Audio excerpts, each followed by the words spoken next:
بسم اللہ الرحمن الرحیم۔ سبق نمبر 15 یوسف یسأل التفتیش۔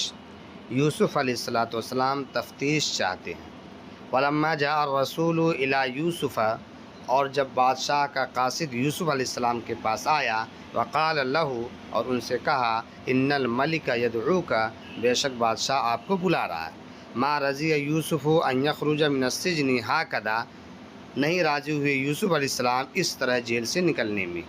وَيَقُولُ النَّاسُ هَذَا یوسف، اور لوگ کہیں گے یہ یوسف ہے۔ هَذَا كَانَ أَمْسِ فِي السِّجْنِ، یہ کل جیل میں تھا۔ إِنَّهُ خَانَ الْعَزِيزَ، بے شک اس نے عزیز کے ساتھ خیانت کی ہے۔ إِنَّ يُوسُفَ كَانَ كَبِيرَ النَّفْسِ عَبِيًّا، بے شک یوسف علیہ السلام خوددار تھے۔ إِنَّ يُوسُفَ كَانَ كَبِيرَ الْعَقْلِ ذَكِيًّا، بے شک یوسف علیہ السلام بڑے عقل مند تھے، ذہین تھے۔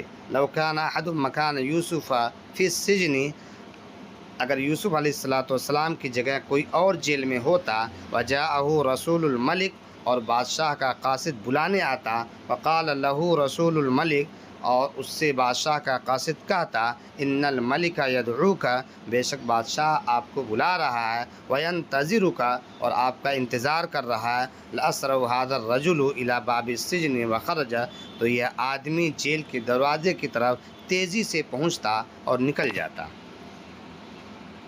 ولکن یوسف لم یسرع، اور لیکن حضرت یوسف علیہ السلام جلدی نہیں کیے۔ ولکن یوسف لم یستعجل، اور لیکن یوسف علیہ السلام جلد بازی نہیں کیے۔ بل قال لرسول الملک، بلکہ بادشاہ کے قاصد سے کہا، انا ارید التفتیش، میں اپنے بارے میں تفتیش چاہتا ہوں۔ انا ارید البحث عن قضیتی، میں اپنے مسئلے میں تحقیق چاہتا ہوں۔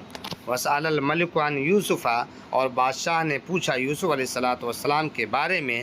وعلم الملک، اور بادشاہ جان گیا، وعلم الناس، اور لوگ جان گئے، ان یوسف بریء، بے شک یوسف علیہ السلام بری ہیں۔